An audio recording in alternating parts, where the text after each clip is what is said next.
never underestimate the ability of the real estate mortgage industry to come to Washington and ask for more demand subsidies. There is a huge difference in my mind between helping somebody in a time of widespread distress versus just eliminating the notion that people repay their bills. It's important to keep in mind that nothing about the conservatorship creates a guarantee. Creditors to the GSEs today are at risk. They might not want to believe that, they might not want to recognize that, but they are.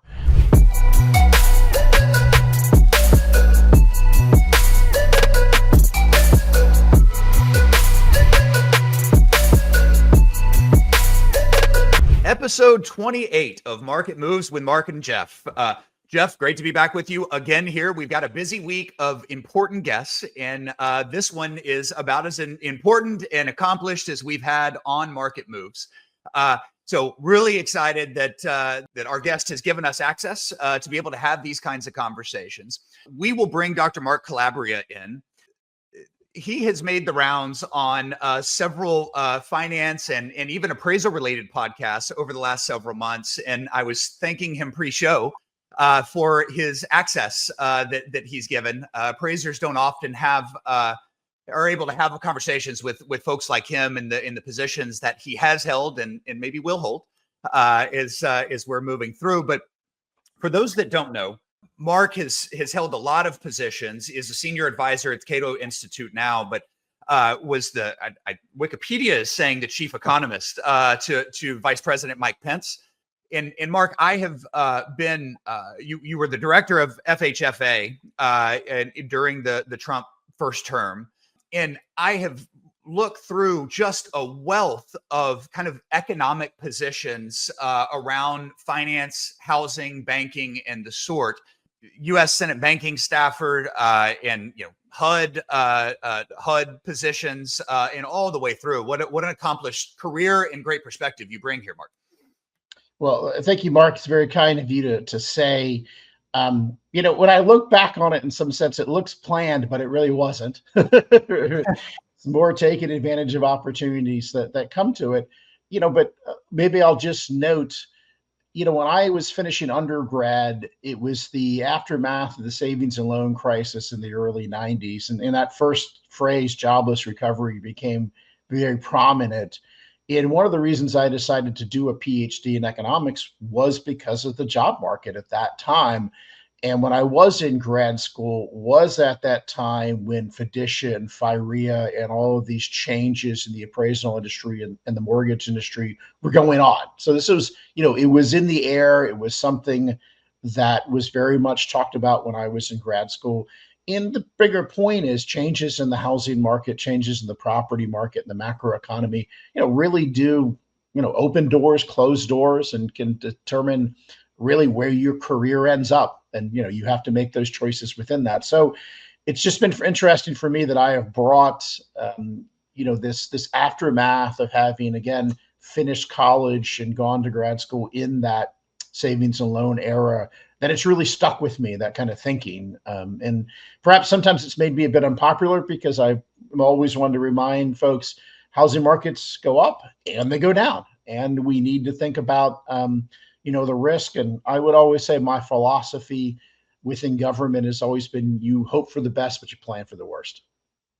Boy, that resonates. And we're on kind of a historic run in the housing market of it going up for a long time. And it feels a little bit like this recession that people keep expecting to come and never quite gets here, and the probably related, and we'll get into that a little bit, but this housing market run up as well has been going for a long time. But before we dive too deeply into some of the topics of the day and just incredibly valuable perspective that you bring, Mark, I also wanted to just make a point and call out a book that you've read among the many other things, an accomplished author, Shelter from the Storm, talking about your time at FHFA, coming right into COVID pandemic. How do we respond to this worldwide pandemic and not have financial and housing markets freeze up? And I'd want to recommend it to anybody who's interested, having lived through that. In fact, Mark and I's effort, with an appraisal firm launching right about that same time, we lived and dealt with a lot of the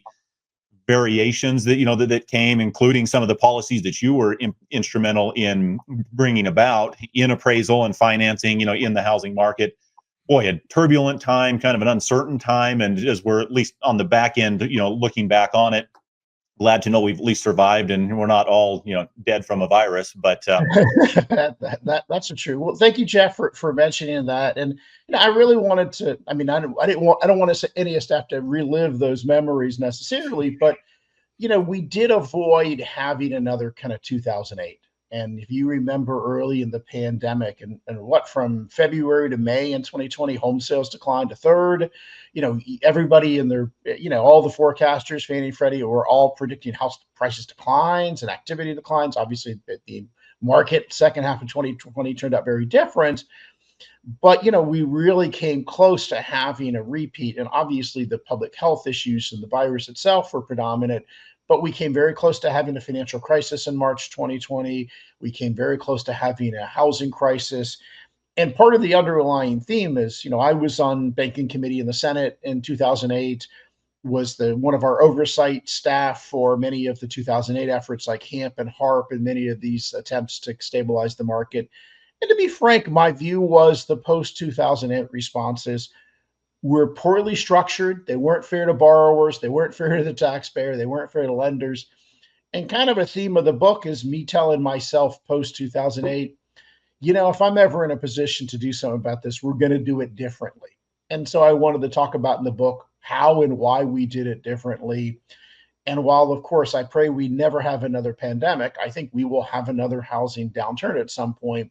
And how we respond to that in terms of delinquencies and borrowers and lenders, I think is critical.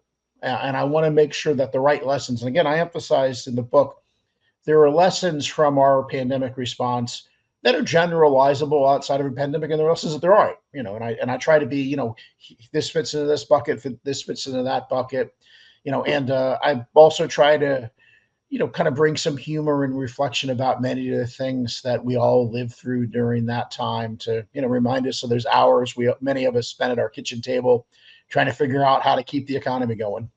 Mark, we've got a long set of topics, of course, with your kind of wide perspective on a whole host of issues that are important to our viewers. There is a one down the list here, but really dovetails with your book. I was also am aware that you testified in front of in a Senate hearing, I think it was in 2009, related to these topics that you're talking about, foreclosure and how we are handling that. And then there you were in a crisis with an ability to make decisions and implement some of the perspectives you were sharing. Yeah, and I think that's part of the point of the book, which is it wasn't just luck and coincidence. I mean, we avoided in 2020 having a 2008 scenario because a handful of people, myself included, took some strong lessons away from 2008 and implemented those lessons. And, of course, there's some conversation in the book about, making sure you use economic incentives and how do you structure these programs in a thoughtful way. I do want to say it's all written for the layman. There's no math. There's no, this isn't some, complicated econ paper. Let me put it this way. The best feedback I got on the book at all was after my mother read it. She told me, now I understand what you do for a living. It's hard to beat that. Yeah, mission accomplished. Yeah, you bet. So we had pre-show, we had a quick commentary on the use of appraisal waivers back then. And this question actually isn't appraisal waivers, but kind of applying maybe the same logic. So to survive the COVID boom, in terms of refi needs and health, I guess, awareness, there were certain initiatives that were pretty groundbreaking that turned out to be quite useful. And you had made the comment that, that was for that specific deal, maybe not to be carried forward. And I'm curious as to your thoughts. Jeff and I have been brainstorming an idea of a podcast episode on forbearance and foreclosure generally.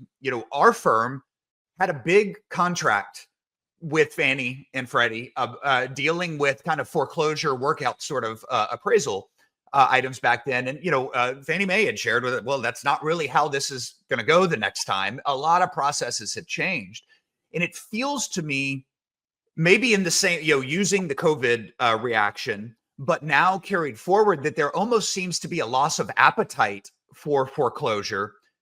I, How do we make of that? What does the foreclosure world look like moving forward for us? It's a great question, and let me say that during the post 2008 crisis, I had two close relatives who went through foreclosures. So these aren't abstract to me, and I can say for at least one of them, I'm 100% convinced that even though they were my relative, it was 100% their fault. They weren't taken advantage by the bank. The other one, is debatable, but again, this isn't an abstraction to me. But that's so. I lay that out there to say that to me, every foreclosure is a tragedy for the family involved, but we also have to keep in mind that a system that doesn't allow any foreclosures is a different tragedy. And you need to have a system where you process and help people get to a sustainable situation. So keeping somebody frozen in time for years on end, I think is a mistake. And to put this in perspective, pre-2008, on average, it was about 260 days from the last payment until the foreclosure. Today, it's almost 1,200 days. Wow. I mean, it is 3-4 years. And in fact, I'd want to update these numbers, but the last time I checked, we probably have about 300,000 mortgage borrowers who haven't made a payment since before COVID. To me, we need to help people get to sustainable situations. And I think we can do this compassionately. I think we can do it fairly. We can do it transparently. But we have to keep in mind that the view of you can get in a mortgage and you can be in that home for 4 or 5+ years without ever paying the mortgage, that is a cost that's borne by everybody else. One of the reasons that mortgage rates at historic spreads, part of it is, of course, prepayment risk in this interest rate environment.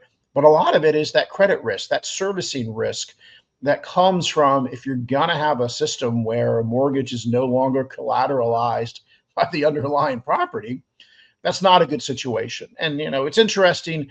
I overlapped about 6 months with the Biden administration. And, first of all, it's important to keep in mind, no administration is monolithic. Even in the Biden administration, we were witness, as somewhat observers to this very vigorous debate. I would call it almost on one side, you had sort of a CFPB view that all foreclosures are unnecessary and everybody wants to pay their mortgage and we just need to give them enough time and support and it'll all work out, versus kind of a White House Treasury view of, maybe you can go overboard on that approach. And so certainly the outcome, from the Biden administration really was to take this approach of, nobody should ever be foreclosed upon, or we're going to make it extremely difficult for the lender and the servicer to do so. And of course, a lot of things got hardwired into Dodd-Frank, where even very immaterial defects in the mortgage could be a bar to foreclosure. So my view is we've gone overboard because this has raised credit costs. And the worst part of it is we've also coupled it with, with the reduction in credit quality. If you're going to blow up the credit box with high DTI lending, high LTV lending, and of course, to me, we've suffered considerable inflation in credit scores, when you stopped reporting during the pandemic. So to me, FICOs are probably inflated by 40 points right now. And so we've had a huge erosion in credit standards. And then we've coupled that with, we're never going to foreclose.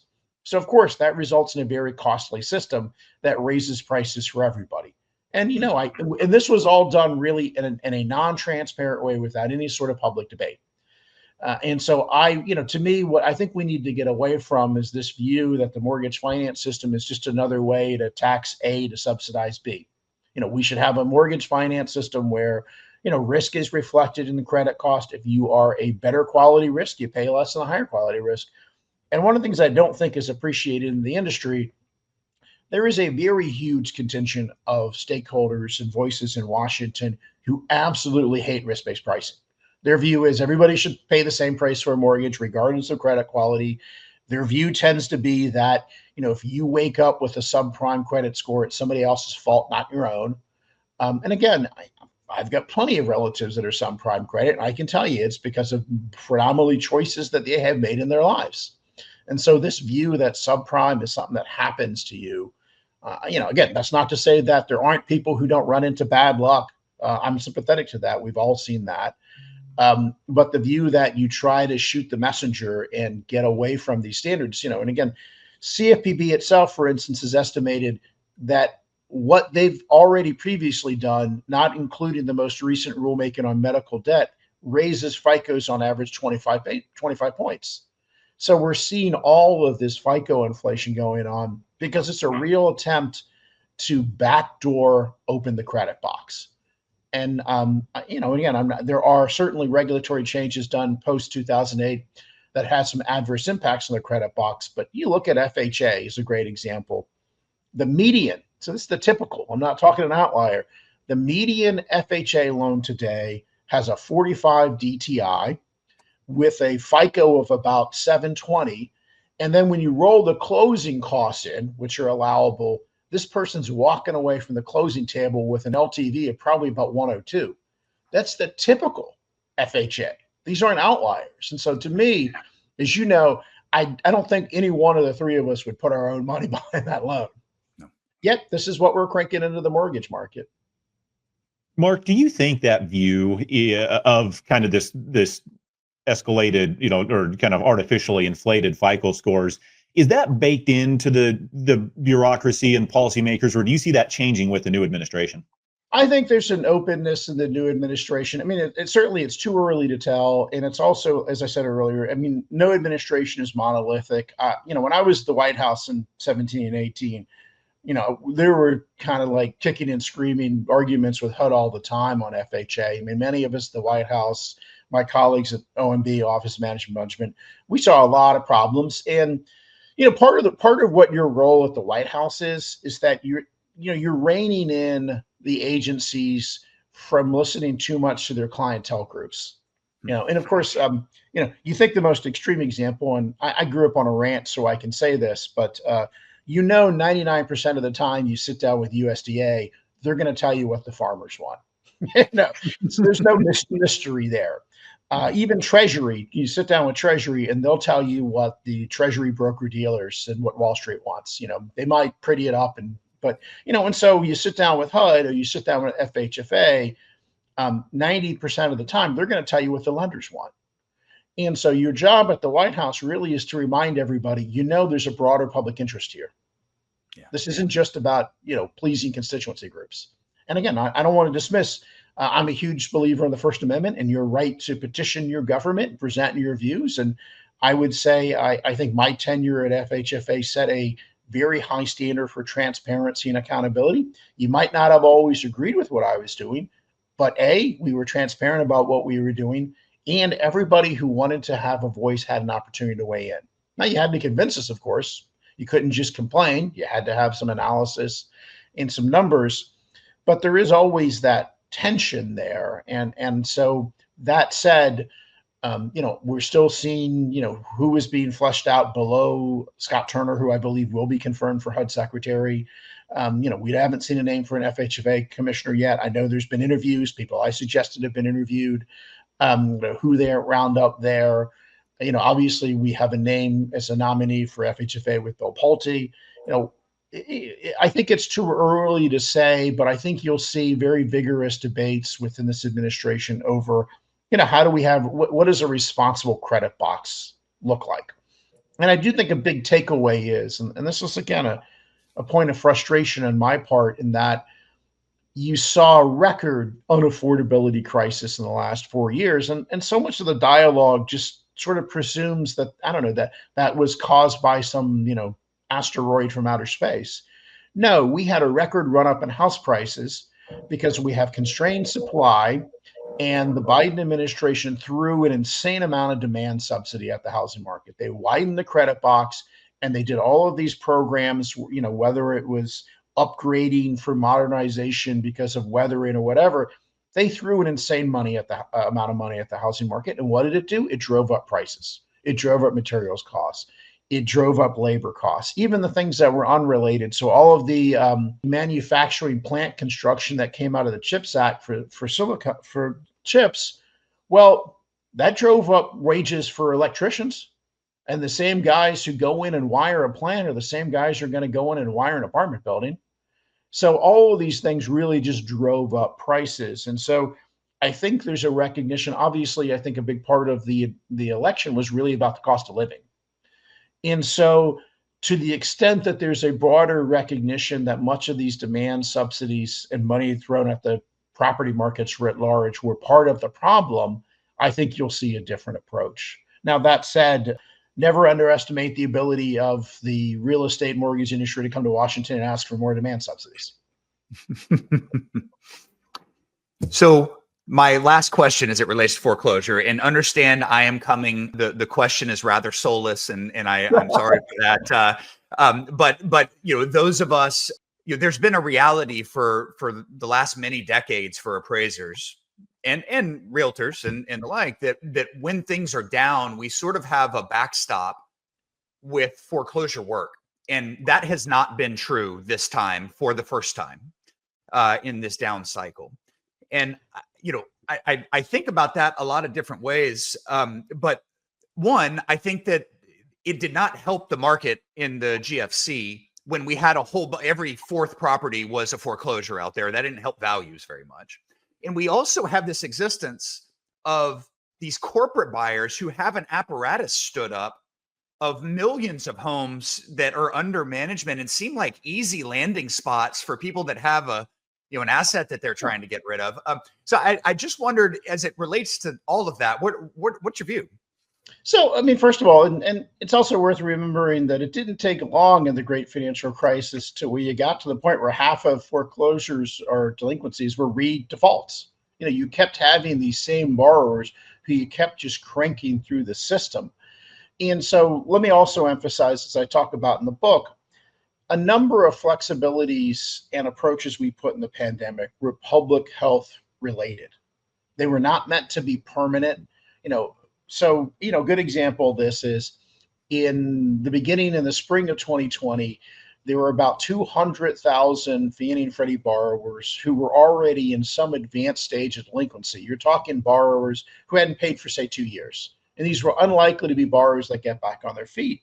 But again, you remember the uncertainty. This was at a time when you thought you could get COVID from a doorknob. We had no clue what was the transmission mechanism, other than that we knew the transmission mechanism was people.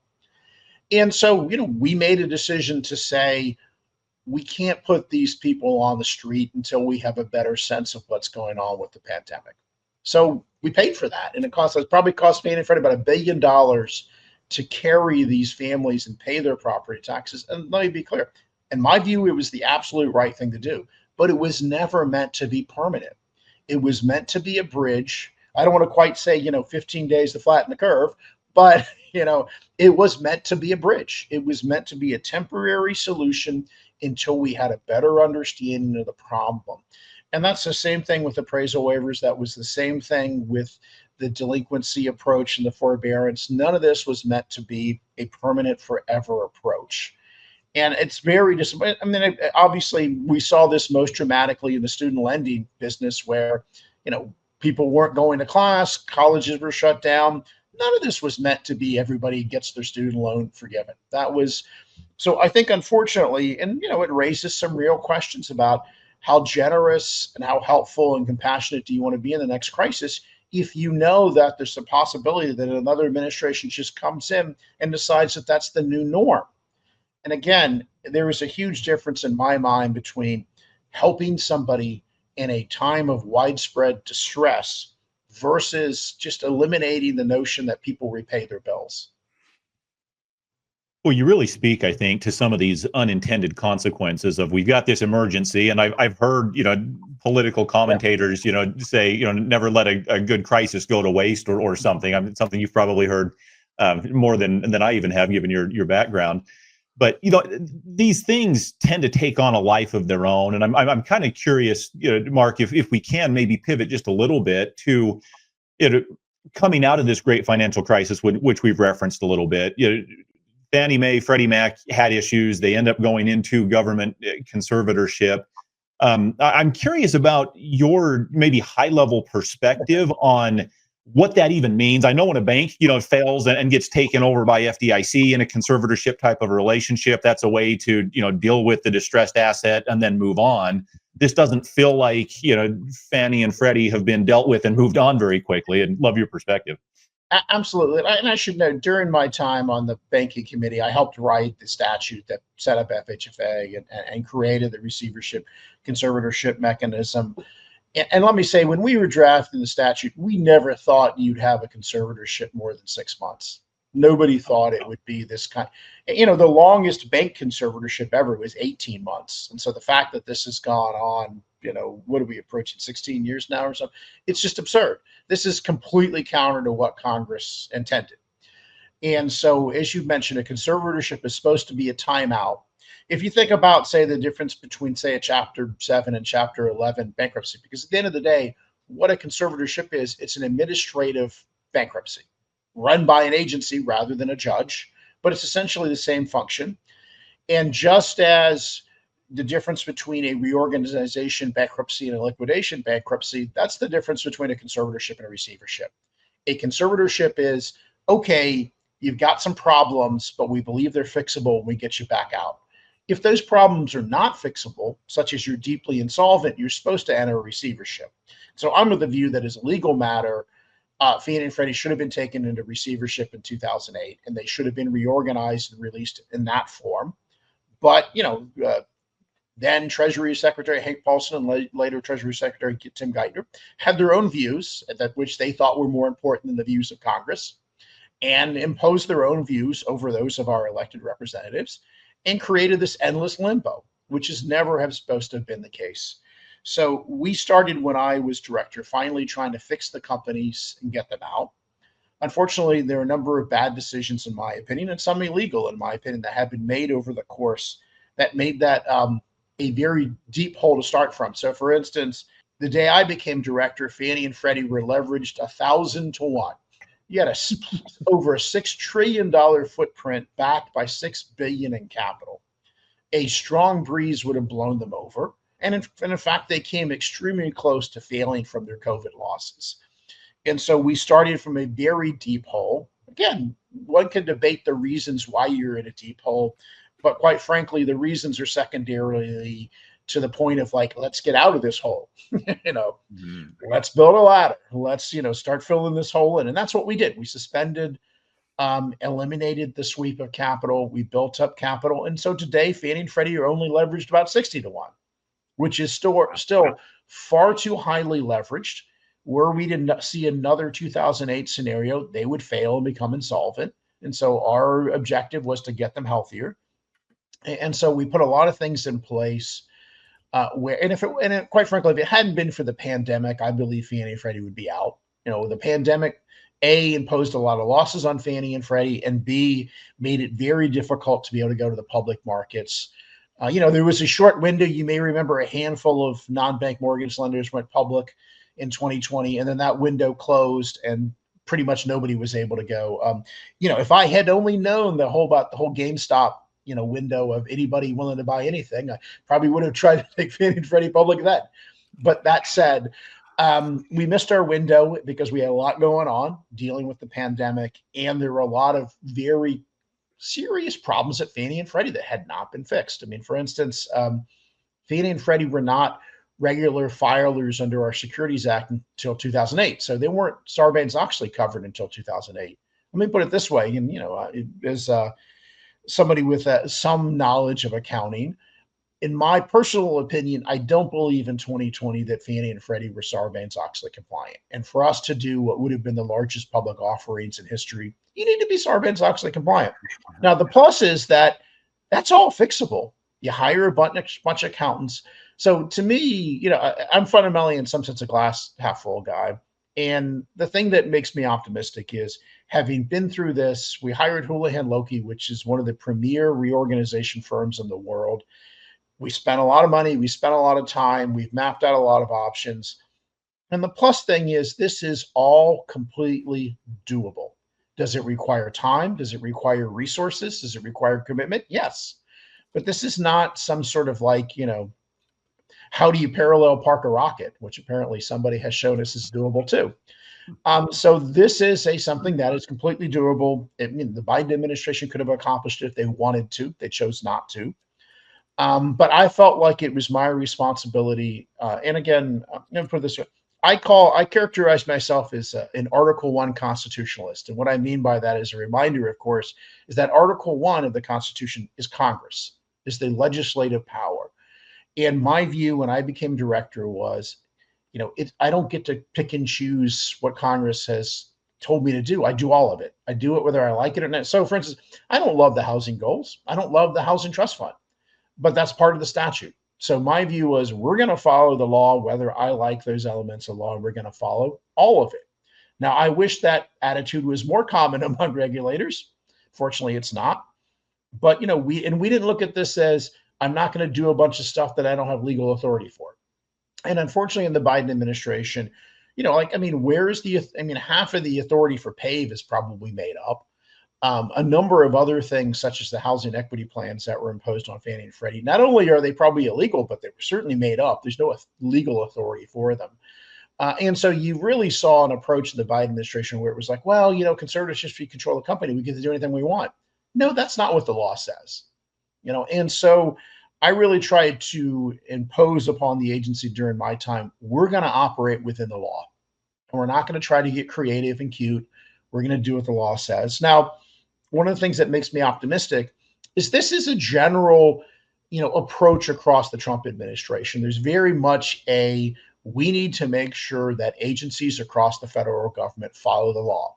So this isn't going to be something FHFA specific. It's going to be something government-wide specific.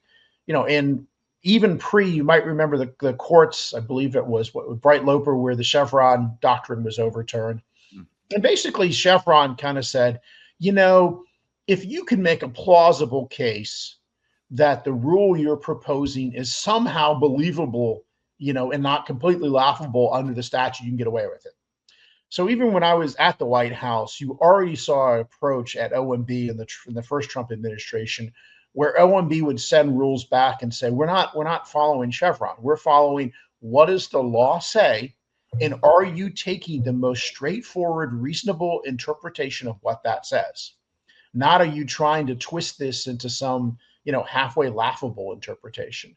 So there has been a real shift, and you're going to see this come back with the Trump administration, where the view at the White House and OMB is, are you taking a read of the law that the plain language of the law says?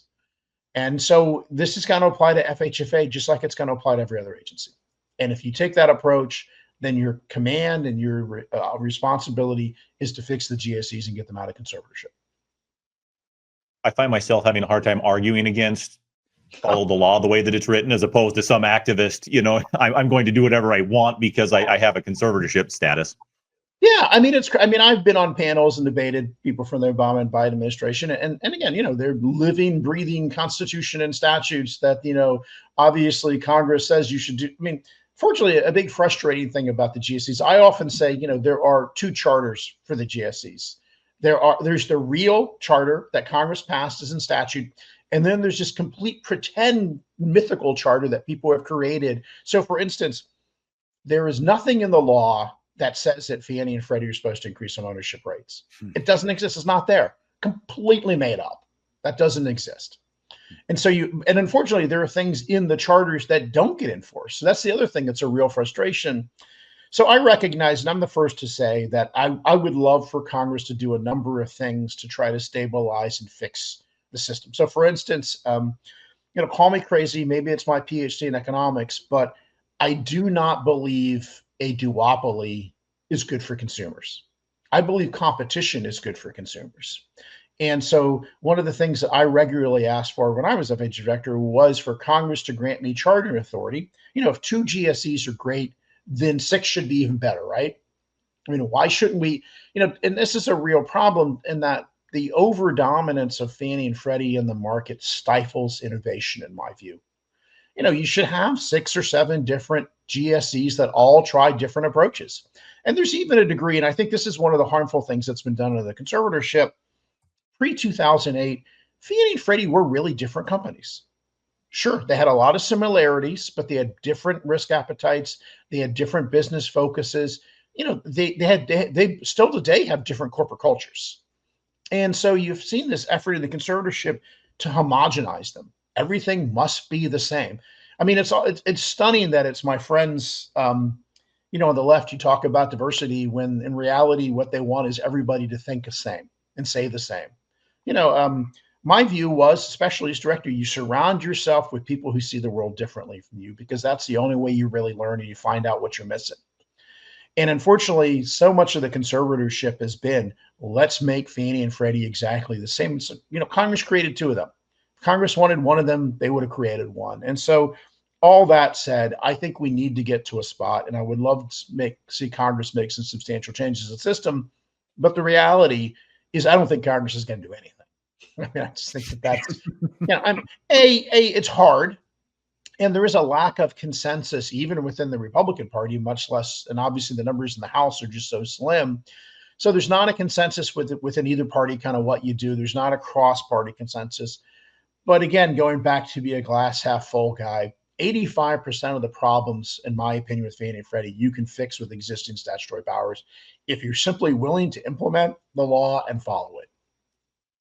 Well, it sounds like in terms of leverage, certainly a lot of progress has been made. If they've gone from 1,000 to 1 to 60 to 1, how does that accomplished, and where do you think they need to land in order to be financially stable enough to put back out in the wild if that's what's going to happen?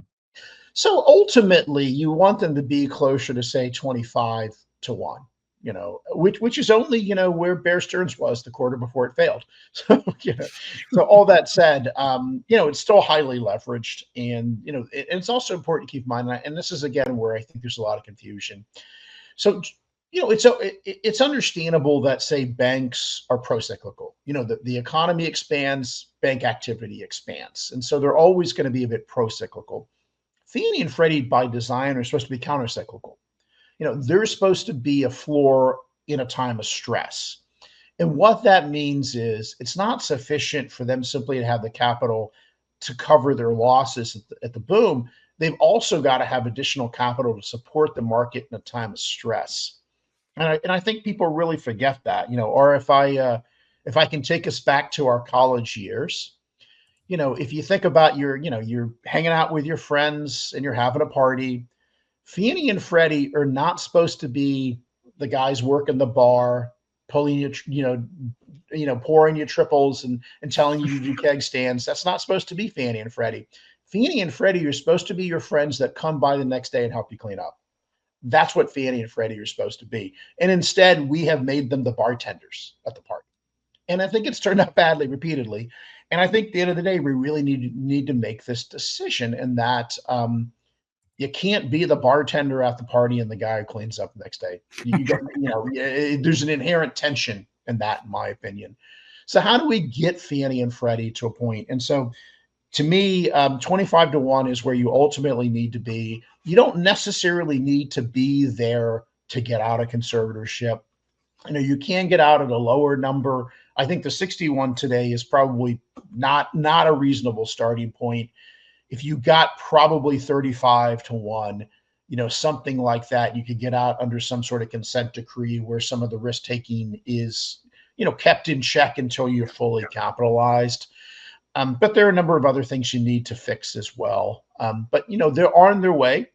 And to the extent that there is a silver lining, if you will, of the pandemic, one of the things that was extremely, I think, a difficult obstacle for fixing them was even in 2019, probably about a fifth of the book was pre-2008. So they had a whole lot of loans that they had made pre-2008. And the relevancy here is they had charged very low guarantee fees pre-2008. So you think about, this is a part of the book where they're getting maybe 12 basis points, 14 maybe. We repriced all of that during the pandemic. So you suddenly saw a good chunk of the book go from 12 or 14 basis points to paying 50 to 60 basis points. So they are in the best cash flow position they've ever been in.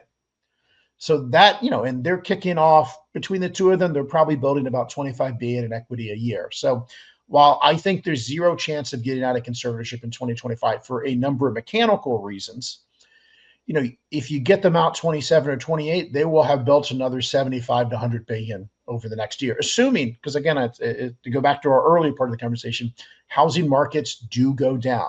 So I'm crossing my fingers. I'm not predicting a downturn. But if we were to see another 2008 scenario, forget it. they're not getting out if that's the case, because the losses will be considerable, and you'll have to start from ground zero again. And so one of the very frustrating things was I started my directorship with them being in a very deep hole with many of the things you needed to do not done. And of course, unfortunately, a number of other kind of nutty things policy-wise had been done that had no bearing to conservatorship that I needed to undo and unfix. So it's unfortunate that it was a ground zero. So let me just sort of say I appreciate having been in public service off and on for a long time. You always inherit a lot of mistakes and problems. And to me, your objective as a public servant should be to leave that pile of problems smaller than the one you inherited. And I think we did make it considerably smaller. But I would be the last to say that we eliminated all the problems. We didn't, but we made a lot of progress. Mark, we had American Enterprise Institute's Ed Pinto on several episodes ago. Great guy. Yeah, and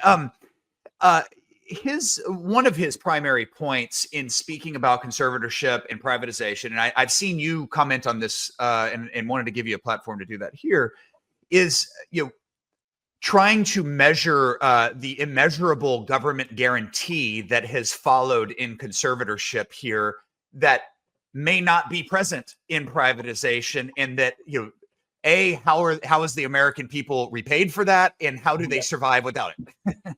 So great question, but I want to emphasize, and I'm an economist, not a lawyer, but forgive me if I sound like a lawyer for a second. So they are private. The conservatorships, there's actually been a tremendous amount of litigation. So as you might not be, and I'm not talking the shareholder litigation, in the early days of the great financial crisis, a lot of borrowers sued to say, I can't be foreclosed by the GSEs without due process because they're a government agency. And pretty much every circuit in the country ruled on these cases.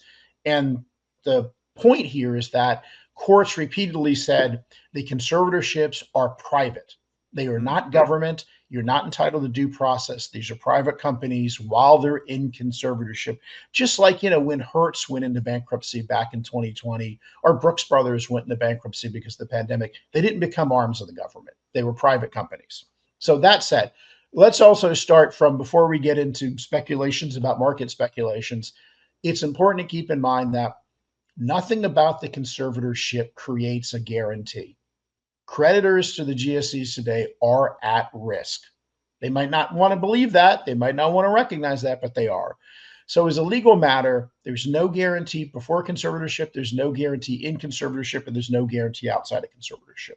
So as a legal matter, none of that changes. But let's get to market perceptions.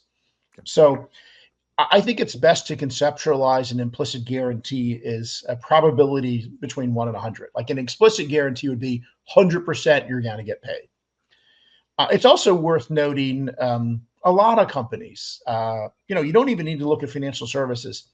Do we think the federal government would let General Motors completely implode without doing anything? I don't know. History suggests not. Do we think the federal government would let American Airlines completely implode? Well, I don't know. We've bailed out the airlines a couple of times now. And I only say this before getting into the implicit guarantee that, and I would say pretty regularly to the FHFA staff when I was there, that my objective as director was to get Fannie Mae to only be as highly leveraged, mismanaged, and poorly regulated as Citibank. That was all I was trying to achieve. You can't make everything perfect. Like we haven't made it perfect with GM. We haven't made it perfect with American Airlines. We haven't made it perfect with Citibank. Citibank has $1 trillion in uninsured deposits. Do we think those will be backed by the FDIC when push comes to shove? I don't know, but I don't think the probability is zero. So getting back to Fannie and Freddie, let's say that within conservatorship, if they fail, the probability that creditors get assisted is 75%. Let's just use that as a number that I think is probably a reasonable perception. Okay, so they exit conservatorship. Let's say that probability declines from 75 to 45. Like, no, the exit from conservatorship is not going to reduce the probability of a bailout to zero. I wish it would, but it won't, because we've been through this movie a couple of times. So what does that mean? I mean, A, it does mean that there's less likelihood that the taxpayer will have to write a large check. I think that's a good thing. You know, I'm not a fan of bailouts. I wasn't a fan of bailing out Citi and Bank of America back in 2008. I certainly wasn't a fan of bailing out GM. So, you know, and I'm not a fan of bailing. I wasn't a fan of bailing out the airlines. You know, we and all of these. So to me, I do want to put in the context of me not wanting to bail out Fannie and Freddie creditors is because I'm simply against bailouts. I thought the bailout of Silicon Valley Bank was a huge mistake. And in fact, I think it's a scandal that we don't talk more about the fact that Governor Gavin Newsom had 3 business accounts with uninsured deposits at Silicon Valley Bank. I would love to hear the tapes for those White House phone calls. But moving on, yes, I believe that exiting conservatorship would reduce the probability of Fannie and Freddie that get rescued. And would that potentially have an impact on mortgage rates? I would say potentially. I think it would be modest. And I think there are other things. If you go back to the beginning of our conversation, where I talked about, for instance, the extension of the foreclosure timeline to being almost 1,200 days now, since I left FHFA, obviously overall rates have gone up because of the inflation environment. But in the time since I left, the spread between Fannie and Freddie MBS and the 10-year Treasury has gone up 50 basis points since I left. And that's an outcome of policy decisions that have been made by my successors. And so I think there are a number of very smart and reasonable things you can do that more than offset any rate increase you may see from a reduction in the implied guarantee. But fundamentally, let's keep in mind any reduction, any increase in rates from the reduction in implied guarantee is a reduction in cost to the taxpayer. And to me, one of the great frauds of housing policy is this pretense that homeowners are different people than taxpayers. This, I'm going to take $10 out of your left pocket and put $9 in your right pocket and tell you you're better off, is nutty. And why we think that's a legitimate debate. If anything, homeowners are on average wealthier than the overall public. So the notion, I don't want to quite sound like Elizabeth Warren for a second or Bernie Sanders, but when people tell me that rates might go up because the implied guarantee is going away, what they're really telling me is that wealthier people will have less ability to steal from the taxpayer. And I'm asking myself, and you're saying this is a bad thing? I think that's a good thing. I don't have any sympathy for people who think that they're entitled to steal from the taxpayer. And so, again, we want implied guarantees to go away.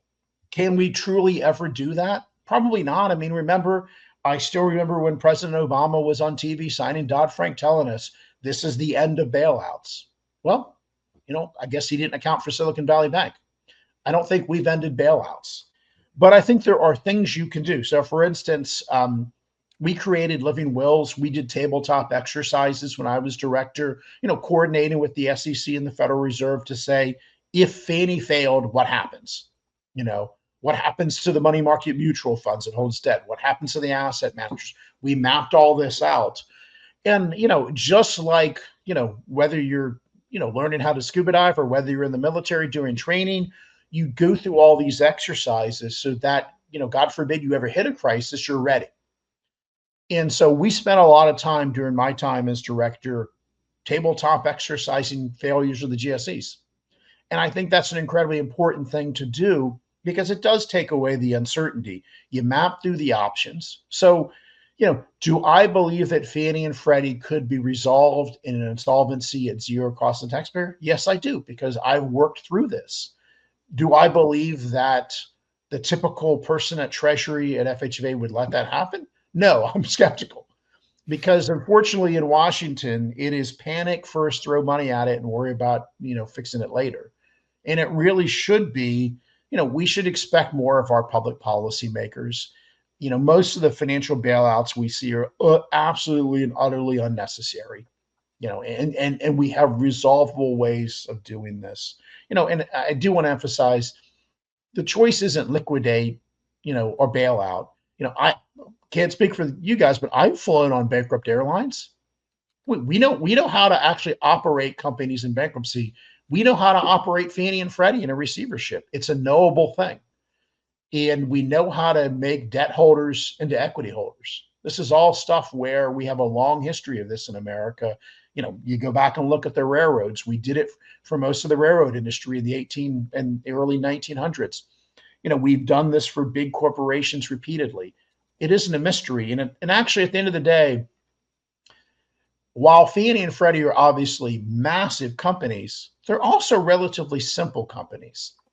Unlike a Citibank, there's not hundreds of subsidiaries. You have no foreign operations. You don't need to worry about what London is thinking. You don't have a holding company. And the exit of conservatorship, while you could, of course, sell off operations, and there was a time years ago when there were plans and, looking at whether you could sell off Fannie and Freddie's multifamily business to raise money. But fundamentally, you don't actually need to change the operations at all. You don't need to do anything to the asset side of the balance sheet. Getting them out of conservatorship and fixing them is fundamentally a restructuring and liability side of the balance sheet. And we know how to do that. It isn't complicated. It just takes the will to do it. Well, there's a pathway to do it, it sounds like, Mark, which, and frankly, it sounds like we're down that path. We're just not, at the end goal, at this point. Your perspective on that impact, and I think that makes sense to me, that, within the conservatorship, there's this implied, maybe it's explicit, I don't know, guarantee. Even exiting, there's still some level of implicit, guarantee that we wouldn't just let the whole financial system crash as a result of, stress that maybe hit those two. I really, your concept around, well, what if we went from 2 to 5 or 6 or multiple, seems like a de-risking function in that environment, which would probably help as well. And that's one of the reasons to do it. If you have 6 of these entities, 2 of them fail, a good example this way, of 11 federal home loan banks, which also are regulated by FHFA. I have zero doubt in my mind that were a single federal home loan bank to fail, we would not rescue it. It would get merged into another federal home loan bank, and that would be done without cost to the taxpayer. And therefore, we should use that model for Fannie and Freddie. That makes sense. That makes sense for sure. And the impact, at least on rates from that perspective, is not expected to be excessive moving from conservatorship out. I am curious about your perspective, Mark, maybe zooming out, outside of the context of conservatorship versus not, but what are you seeing, or what's your read on the economic scenario in the moment, and interest as it pertains to interest rates in particular? The Fed's speaking today at 1 o'clock. Curious about kind of a zoom out on what you see in the current interest rate environment, and maybe might anticipate, not that any of us have a crystal ball. Yeah, I mean, I think we are continuing to see inflation moderate, but it is more stubborn than I think many of us had hoped. I think the September rate cut was, in retrospect, a huge mistake, and really was premature. And certainly there are elements, of the economy that, the inflation seems a little bit more embedded. But we are headed in the right direction. Not as quickly as any of us would like. And I think the worst of inflation is certainly behind us. But I think getting back to, say, a 2% or under is going to take a little bit longer than we hoped. And of course, you could probably go back to interviews from a year or 2 ago, and I said I didn't think we were going to get to 2% until the end of 2025 anyhow. So this is, we have a lot of history in the world with inflation, and it's easy to get inflation quickly, but it almost always takes you a considerable amount of time to wring it out of the system. And so I believe it'll be till 2026 before we start to see around 2% inflation. But we are headed in the right direction. It's just painfully slow. But again, we've made considerable progress. But again, I would say I think the Fed has made a number of mistakes along the way, again, including September. So how do you make sure you kind of keep the direction on that, and how do you focus on that? Now, the plus for the mortgage market, again, part of the spread are the credit problems I've mentioned, the servicing problems, but another part of the elevated spread is the prepayment risk. And you can hit what I would almost call a virtuous cycle, that once you start to see rates decline because of the inflation premium, then you start to get an extra hit because the prepayment risk build-in starts to go away. And so you could over the course of 6 months see a decline in mortgage rates over a percentage point. I mean, that's certainly feasible. Am I predicting that? No, but it's certainly feasible. given how much stuff you have built in. Certainly, the exit from conservatorship is a multi-year process. And I do think the administration will be looking at what's going on in mortgage rates. And if mortgage rates haven't started to moderate or they even go up, I do think that will delay the timetable a little bit for exit. But that said, I expect mortgage rates in 27 to be probably 150 basis points below where they are today. But, again, I do attach a significant margin of error to that forecast. If I could get you to say that again slowly, I'm going to record it. I'm going to put it on my ringtone here. And do this. I can't remember. A friend of mine who's a forecaster likes to say, "Give a date, give a number, but never give both." And then but I'm willing to usually kind of, if I have some degree of comfort, I'll tell you. And if I don't have any comfort, I'll tell you, well, I don't know. I mean, because we don't know. I do have concerns, I feel like in the multifamily market, we're in the fifth inning of a correction. Obviously, as our realtor friends say, it's location, location, location. You're seeing considerable softening throughout the Southeast. That is worrisome in some areas. Other parts of the country, I think you're seeing a fair amount of stability. We have been, and this is not a bad thing per se, but, the last 3 years, we were building more apartments in this country than we've built since the 70s. So huge boom in multifamily. And, obviously coming out of a real restructuring of where people were deciding to live. Now, I think the big thing that's going to really impact the real estate market is, obviously you're seeing this foremost with the recent announcement on return to work for government employees. But I think 2025, I mean, again, I want to emphasize, there's always going to be some level of remote work in our economy. We're not going to zero. But I think 2025 is the year where there's a big push across the economy to get people back in the office. And that's going to have an impact. It's going to, certainly the more ex-urban markets, I live in Washington, D.C. You saw a lot of government employees, for instance, move to like Hilton Head, Myrtle Beach areas. I mean, if I could have, I would have, but yeah. I had to be stuck here, but you're going to start to see some of that reverse. And that's going to have some real impacts on different parts of the mortgage market and different parts of the housing market.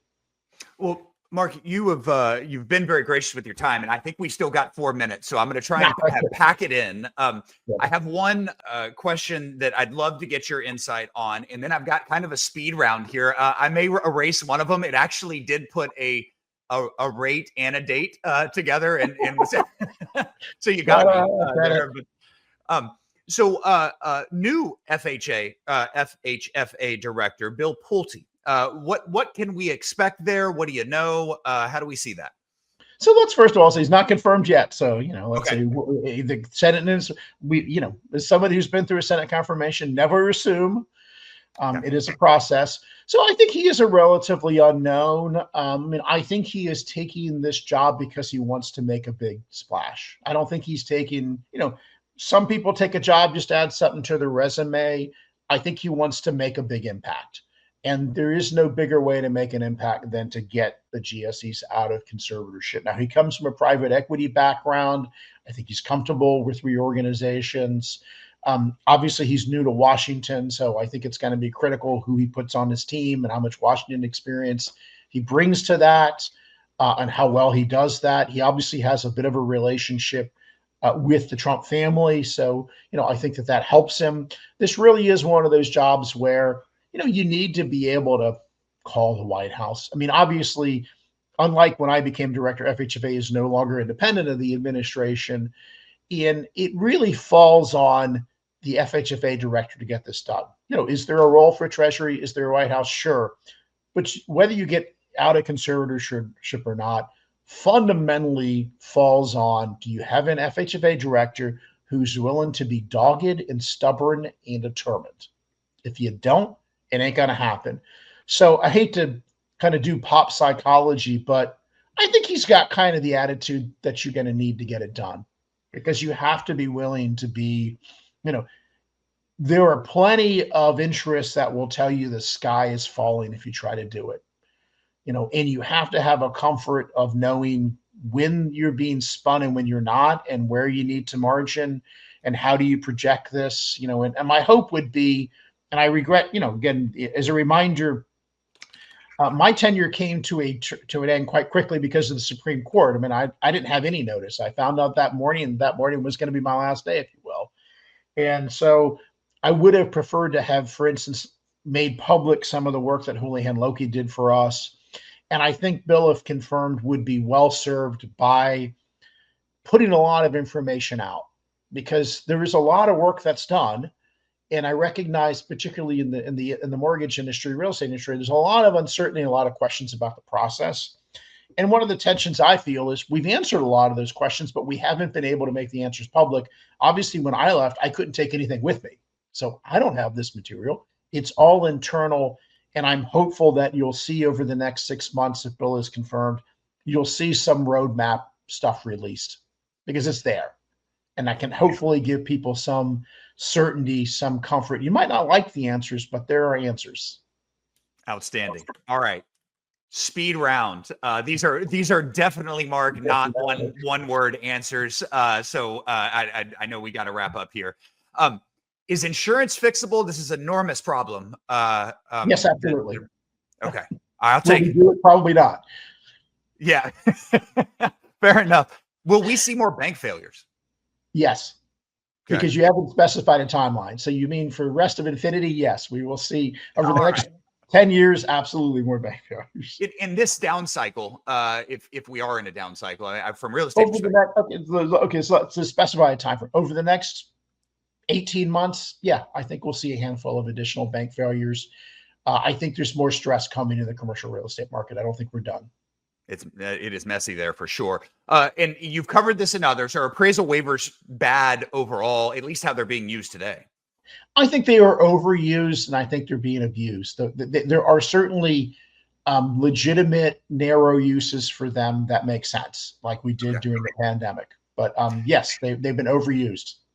3 more. Is there a chance appraisals perception is kind of an unnecessary friction could change from policymakers?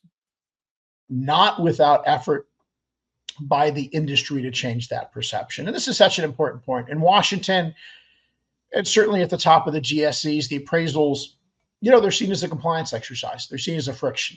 They're not seen as something that protects the investor, the consumer, the taxpayer. And so I do think it's incumbent upon the industry to really essentially do a PR campaign, if you will. Okay. Thank you. All right. Are 30-year mortgage rates below 6.5% by September of 2025? Wow. That's a close call. I think it'll be, I would say no, but I think it'll be close. Okay. All right. And then last one, on March 1st, what is Dr. Mark Calabria's job title? At this point, I don't know. We'll see. I mean, it could, at this point, let's still assume senior advisor, but I'm weighing my options and offers. You have survived the speed round. Thank you. Mark, Jeff, it's been a real pleasure.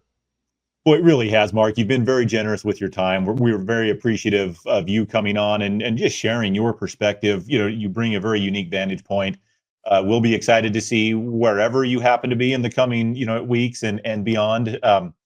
But really appreciate your time and being here. For anybody who's interested in what's happened leading us up to this point, the book that if I can get to not mute, Shelter from the Storm, how COVID mortgage meltdown was averted, which it was. And in closing, I'll just say, it's interesting to look at charts, especially related to housing. There was a really big drop for just a second, and then a very quick recovery, which is easy to take for granted in hindsight. There wasn't a meltdown, life went on, but a lot of that I think was on the heels of your leadership, at FHFA. And so, not to be taken for granted, even though we're glad that it didn't turn out, worse than it did. Great. Thanks for saying that, Jeff. Appreciate it. Absolutely. Thank you, Mark. I really appreciate it. And for Jeff and Mark Verrett, another exciting episode, and we'll see you next time.